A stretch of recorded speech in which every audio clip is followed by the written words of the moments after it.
السلام علیکم۔ میرے تمام دیکھنے والوں سے گزارش ہے کہ میرے چینل کو پلیز سبسکرائب اور لائک کر دیں اور شیئر کریں۔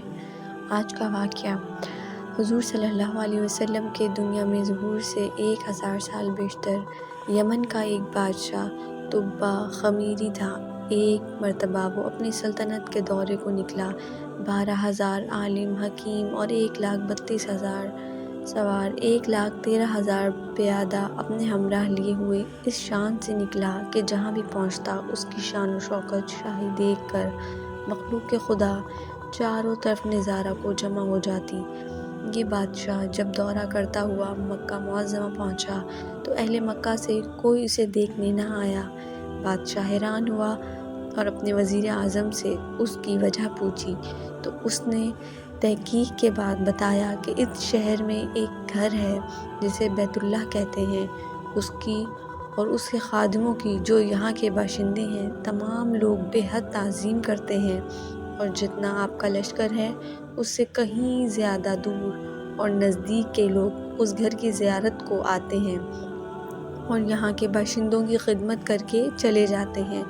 پھر آپ کا لشکر ان کے خیال میں کیوں آئے؟ یہ سن کر بادشاہ کو غصہ آیا اور قسم کھا کر کہنے لگا کہ میں اس گھر کو کھودوا دوں گا اور یہاں کے باشندوں کو قتل کروا دوں گا۔ یہ کہنا تھا کہ بادشاہ کے ناک، منہ اور آنکھوں سے خون بہنا شروع ہو گیا اور ایسا بدبودار مادہ بہنے لگا کہ اس کے پاس کسی کو بیٹھنے کی بھی ہمت نہ رہی۔ اس مرض کا علاج کیا گیا مگر افاقہ نہ ہوا۔ شام کے وقت بادشاہی علماء میں سے ایک عالم ربانی تشریف لائے اور نبض دیکھ کر فرمایا، مرض آسمانی ہے اور علاج زمین کا ہو رہا ہے۔ اے بادشاہ، اگر آپ نے کوئی بری نیت کی ہے تو فوراً اس سے توبہ کریں۔ بادشاہ نے دل ہی دل میں بیت اللہ شریف اور خدام کعبہ کے متعلق اپنے ارادے سے توبہ کی۔ توبہ کرتے ہی اس کا وہ خون اور مادہ بہنا بند ہو گیا اور ساتھ ہی اللہ نے اسے ایمان کی دولت سے مالا مال کر دیا۔ پھر صحت کی خوشی میں اس نے بیت اللہ شریف کو ریشمی غلاف چڑھایا اور شہر کے ہر باشندے کو 7 اشرفی اور 7 ریشمی جوڑے عطر کیے۔ پھر یہاں سے چل کر مدینہ منورہ پہنچا تو ہمراہی علماء نے جو کتب سماویہ کے عالم تھے وہاں کی مٹی کو سونگھا اور کنکریوں کو دیکھا اور نبی آخر الزمان صلی اللہ علیہ وآلہ وسلم کی ہجرت گاہ کی جو علامتیں انہوں نے پڑھی تھیں ان کے مطابق اس سرزمین کو پایا تو باہم عہد کر لیا کہ ہم یہاں ہی مر جائیں گے مگر اس سرزمین کو نہ چھوڑیں گے۔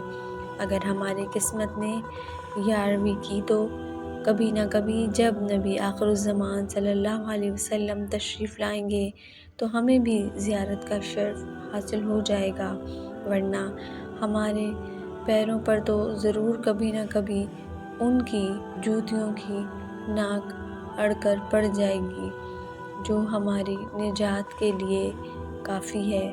یہ سن کر تبع خمیری نے ان عالموں کے واسطے 400 مکان بنوائے اور اس پر بڑے عالم ربانی کے مکان کے پاس حضور صلی اللہ علیہ وسلم کی خاطر 1-2 منزلہ عمدہ مکان تعمیر کروایا اور وصیت کر دی کہ جب آپ صلی اللہ علیہ وسلم تشریف لائیں تو یہ مکان آپ کی آرام گاہ ہو، اور ان 400 علماء کی کافی مالی امداد بھی کی اور کہا کہ تم ہمیشہ یہی رہو، اور پھر اس بڑے عالم ربانی کو ایک خط لکھ دیا اور کہا کہ میرا یہ خط اس نبی آخر الزمان صلی اللہ علیہ وسلم کی خدمت اقدس میں پیش کر دینا، اور اگر زندگی بھر تمہیں حضور صلی اللہ علیہ وسلم کی زیارت کا موقع نہ ملے تو اپنی اولاد کو وصیت کر دینا کہ نسلاً بنسلاً میرا یہ خط محفوظ رکھیں حتیٰ کہ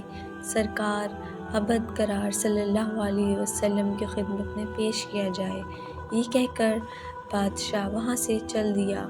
وہ خط نبی کریم صلی اللہ علیہ وسلم کی خدمت اقدس میں 1000 سال بعد پیش ہوا۔